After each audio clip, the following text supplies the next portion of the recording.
Assalamualaikum warahmatullahi wabarakatuh. Perkenalkan, nama Ibu, Bu Evi Elistina. Bu Evi di sini akan mengajar mata pelajaran Bahasa Indonesia kelas 7. Kali ini Ibu akan membagikan dua bab materi. Untuk saat ini kita belajar dulu bab yang pertama, yaitu teks deskripsi. Ibu membuat dua bagian. Bagian yang pertama kita akan mempelajari hari ini. Untuk yang kedua akan kita pelajarin di minggu besok atau minggu depan. Baik, kita mulai. Untuk kompetensi dasar atau KD, sebelum kita belajar ke materi, alangkah lebih baiknya kita mengenal atau mempelajari KD apa yang harus kita capai. Yang pertama, ada 3.1, yaitu mengidentifikasi informasi dalam teks deskripsi tentang sesuatu, objek budaya atau peristiwa alam atau sosial di sekitar siswa yang didengar dan dibaca.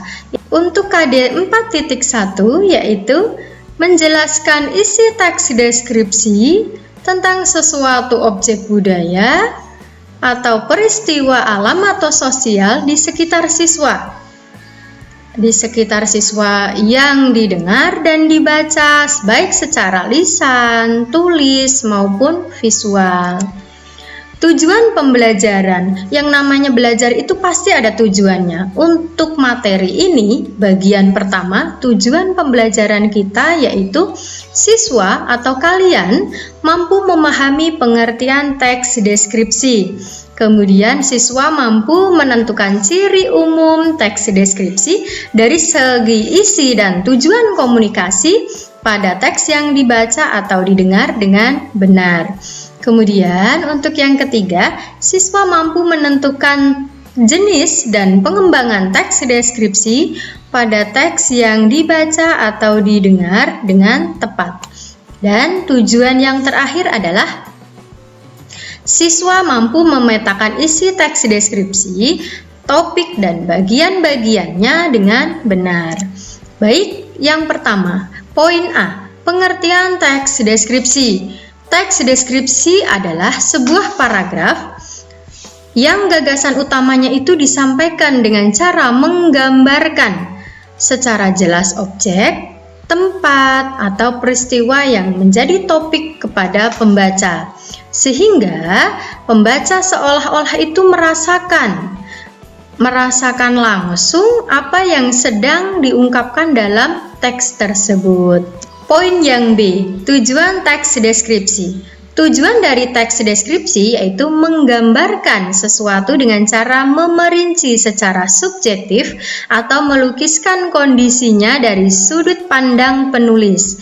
Dalam teks deskripsi ini, segala sesuatunya itu digambarkan atau dilukiskan secara rinci dan konkret, sehingga pembaca itu seakan-akan melihat atau mendengar dan mengalami atau merasakan sendiri apa yang dideskripsikannya. Kemudian poin yang C, ciri-ciri umum teks deskripsi. Kalau di sini kita akan membahas tentang ciri umumnya. Nanti di bab bagian 2 kita akan membahas tentang ciri khususnya. Untuk yang ciri umumnya, saat ini masih Ibu paparkan ada 3. Yang pertama, ada yang namanya berupa penggambaran. Yang kedua, ada kaitannya dengan panca indera. Yang ketiga, bersifat fisik atau sifat manusia. Berupa penggambaran, itu misalnya kita menggambarkan makhluk hidup. Contoh, menggambarkan manusia, menggambarkan hewan, menggambarkan tempat suasana, dan lain sebagainya. Kemudian, untuk yang nomor 2, ada kaitannya dengan panca indera. Kalau panca indera, itu misalnya penglihatan, penciuman, pengecapan, peraba, dan pendengaran. Kalau misalnya kita menggunakan indera pendengaran, berarti seolah-olah kita itu mendengar. Dengan apa kalau kita mendengar? Dengan telinga. Tidak mungkin kalian mendengar dengan mata. Kalau mata berarti indera penglihatan. Kemudian untuk yang ketiga, bersifat fisik atau sifat manusia. Misalnya, menggambarkan seorang ibu menggambarkan seorang ayah, menggambarkan seorang pahlawan, dan lain sebagainya. Itu namanya menggambarkan. Kemudian, poin yang D adalah jenis teks deskripsi. Jenisnya berdasarkan bentuk, kalau ditanya itu ada 2 kategori. Yang pertama, teks deskripsi berdiri sendiri sebagai teks. Yang kedua, teks deskripsi yang menjadi bagian dari teks lain. Contoh, ada deskripsi di bagian lain, misalnya di dalam cerpen, di dalam novel, di dalam lagu, iklan, dan lain sebagainya. Kalau misalnya yang berdiri sendiri bagaimana, Bu? Yang berdiri sendiri itu misalnya Bapak atau Ibu guru memberikan kalian tugas untuk membuat karangan. Nah, kalian memilih misalnya kucingku atau rumahku. Kalian menggambarkan, jadi kalian menggambarkan objek yang kalian suka. Itu namanya kalian membuat deskripsi yang berdiri sendiri sebagai teks. Kemudian untuk poin yang E adalah pengembangan deskripsi bagian. Ini ada 4. Yang pertama, ada deskripsi bagian berdasarkan ruang, ada deskripsi berdasarkan anggota bagian objek. Kalau yang berdasarkan ruang itu berisi perincian bagian ruang objek yang dideskripsikan. Contoh, penulis menggambarkan bagian pintu masuk. Kemudian setelah pintu masuk itu ada bagian tengah, ada bagian belakang. Nah, itu kan ruang, ada ruangnya. Tapi kalau misalnya deskripsi bagian berdasarkan anggota bagian-bagian objek, itu berisi perincian bagian-bagian yang hanya dideskripsikan. Contohnya, kalian mau mendeskripsikan pantai. Pantai itu digambarkan bawah lautnya, bibir pantainya, ombaknya, pasirnya, pemandangannya, dan lain sebagainya. Kalau kalian pergi ke pantai, itu yang terngiang atau yang terpikirkan itu adalah ombaknya, pemandangannya, batu karangnya. Nah, itu kalian menggambarkan nantinya.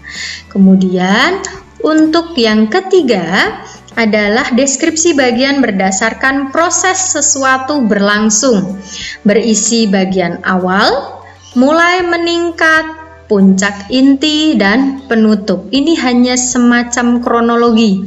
Jadi kalau misalnya penulis mendeskripsikan awal pementasan, contohnya, itu akan ada puncak adegan, ada mulai meluruh, dan ada penutup.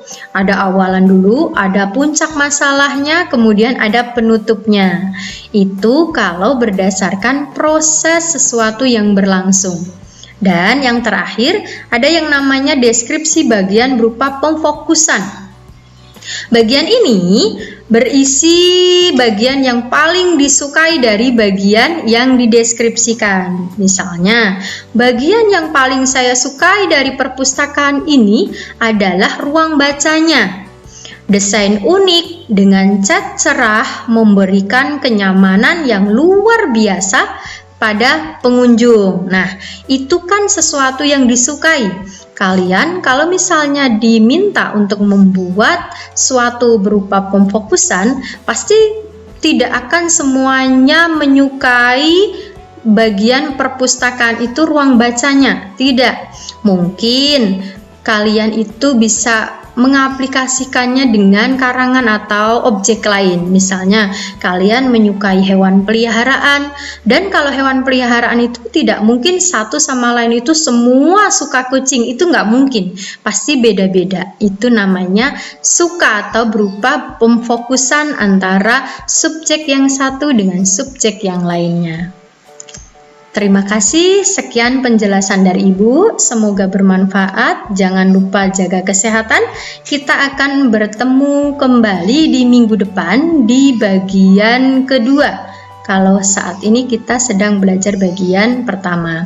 Sekian Ibu ucapkan, terima kasih. Assalamualaikum warahmatullahi wabarakatuh.